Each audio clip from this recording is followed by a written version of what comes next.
Well, good morning everybody. Thank you for coming. We meet today in a city known for its strength, in a country with citizens known for their courage. And we've never needed more courage and resilience with a crisis facing Australia. Today I want to just run through a few things which I think the public should be aware of and they're right to know. But before I do, I want to pay homage to Craig Kelly and the excellent leadership he's provided the nation. He's been the primary person responsible for what it is today, 46,000 Australians joining our party. And it's pretty clear that within the next month we'll have the largest membership of any political party in Australia. And certainly in my 50-year experience in politics as a former director of the Nationals, the Liberal Party, and a life member of those parties, I've never seen or experienced so many people join a party so quickly. I think when we set up the LNP, the most people that joined the party was 685 in one day. When Craig Kelly announced that he was our leader in the party, our membership went up by 5,000 people in 24 hours. So that's an indication that people in Australia are not happy. They're not happy with their politicians. They're not happy with what they're doing. But today I want to talk about John Skerritt from the TGA. I want to respond to an article that was written by David Crowe in the Sydney Morning Herald on Friday, where he said that the TGA was considering legal action or criminal charges against our leader, Craig Kelly, for a tweet that he put out. And that tweet was authorised, he authorised the tweet on behalf of the United Australia Party, and as chairman of that party, I'm here now to explain to you what it was. First of all, what was tweeted was a copy of the TGA's own report, which I think has all been circulated here. You've got a copy of it. It was a government report. So it's an extraordinary situation where you've got a member of the Australian House of Representatives being attacked for doing nothing more than circulating a government report. First of all, the United Australia Party welcomes any legal action against Mr Kelly. We look forward to it as an opportunity when John Skerritt himself can be subpoenaed, can be asked the questions about the 483 Australians that have died after having the vaccine, can be asked to say for the court and for the Australian people what were their causes of death and what did the TGA do to investigate that and why is it justified to continue the rollout. Secondly, we can ask Mr Skerritt on oath about the 46,000 adverse reports that his office has received, about what he's done about it. And thirdly, we can raise the question of how he's threatened media owners with the cancellation of advertising if journalists publish anything to do with a contrary view of the government, and his attack on the freedom of speech. There'll also be a great opportunity to subpoena Greg Hunt, to bring him before the courts so he can explain his actions as a minister. Of course, Craig Kelly has nothing to fear from circulating an Australian government report. He has nothing to fear or be intimidated about the resources. He has the resources to defend himself. He has the resources to expose what's happening with the TGA. And a serious question's got to be asked with Mr Skerritt, who's responsible for regulating drugs in this country. When we see him in a white coat on television promoting vaccines, is a serious conflict of interest between a regulator promoting a company's product. So we look forward to the United Australia Party with John Skerritt being true to his word, commencing a legal proceeding to allow the real relevant evidence to be brought before the court. I would also say that on behalf of the party, we'll be standing candidates in 151 seats in the House of Representatives and the Senate. And you've probably seen overnight how Wayne Swan, the President of the Labor Party, has started to tremble and fear that he's got no chance in government. Because there is a great coalition in this country at the moment between the Liberal and Labor parties. They represent the real coalition to deny people their chance in an election time. And he knows that Labor will not become the next government of this country. And we're targeting those seats and we expect to be very successful. Our initial polling indicates that. The overwhelming public support that we've had in membership indicates that.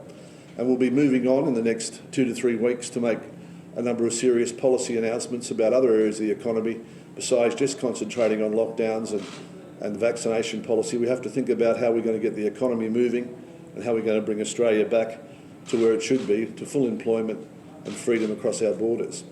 So maybe with that you may have some questions you want to ask me. I'm more than happy to answer them. Clive, can you see that by standing here today, by, again, an elected member of Parliament, Craig Kelly, can you see how people feel that what you're doing is a campaign of fear? Sorry? Well, tell the people... Well, I missed the last two words. We talked about campaign of fear. Yeah. Well, it's not a campaign. But I mean, you're here, look at all this information that you've passed on to us here about adverse reactions to it's very serious. It's very serious. Yeah. People want their freedoms back. The government's telling us that to get our freedoms back is to get the jab. Yeah, and we're saying very clearly that if you want to get the jab or you don't want to get the jab is a matter of personal choice, right? But the Helsinki Accord, the Nuremberg Declaration, all say that people are entitled to informed consent. Now, this is an Australian government report published by the Australian government. It's not something that we've come up with. And people are entitled to their full informed consent. And all we're doing really, and all Craig Kelly's doing, is saying true to his oath of office that he'll protect and defend the rights of all Australians. Now, you know, if there are serious side effects by these vaccines, and I would point out these are reports to the TGA by physicians and others about deaths that have taken place following the receipt of the vaccines. And that's all they are, and that's all the report says. But people are entitled to know what the truth is, because the media won't tell them. And the media has been threatened with the loss of their advertising contracts. John Skerritt wrote to I think we put some ads on one of the local radio stations you saw a few weeks back. He wrote a letter to them telling them that the TGA wouldn't do it, and then immediately gave them a very lucrative advertising contract so that we couldn't get any airtime. And, you know, it's unprecedented in this country where you get the government saying that they will threaten the freedom of the press, the rights of people to know, by withholding government money for their advertising. And you get media owners who may need that money, instructing their journalists that they can't run articles, they can't be critical of the government, that there isn't any fair reporting anymore in this country. So what do you do? Craig Kelly, as an elected member of the people, has sent a tweet enclosing nothing more, no comments, but our government report, so people can have informed consent. I don't see anything wrong with that. I think it's very commendable, and I'll be certainly supporting Mr Kelly with all my resources, for sure, to defend his right to freedom of speech and the rights of all Australians to make an informed choice. Has John Skerritt, has his lawyers been in touch with you? Have your lawyers been in touch with him, or is it this is all?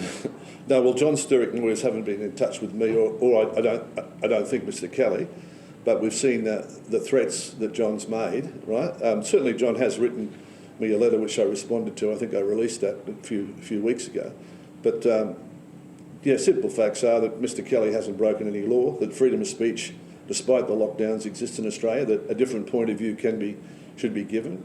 And of course, you know, we know from freedom of information and other reasons that there's been no COVID samples in Australia that they've been able to calibrate testing by, that they've relied on overseas studies and overseas things provided by pharmaceutical companies. And more concerning to me personally is the fact that both Pfizer and AstraZeneca would not allow their products to be sold in Australia unless the Australian government gave them a full indemnity that if they killed anyone or maimed them, they wouldn't be responsible, the government would be.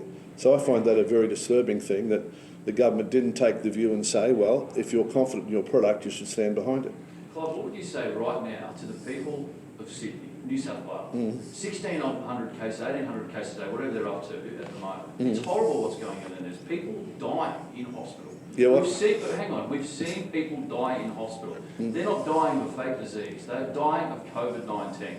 You're up here today, it's irresponsible. Well, I don't believe that, you know. But what would you say to those business owners that can't open their business because I would say it's terrible. Their Premier's telling them that the only way out is a double jab, and that's what they've been told. Yeah, I'd say their Premier's lying to them. I'd say that she's under an IPAC inquiry, that a particular lobbyist in Sydney controls the Liberal Party in Sydney and has told her that the only way she gets out of that inquiry is if she pushes the double jab, and that his clients are AstraZeneca and his clients are Pfizer. That's what I'd say. That's political. What about the business owner that's being told he can't open his doors until he double jabs? If you let me answer your question, I'll answer it. You're just answering with IPAC that's what politics. You asked me.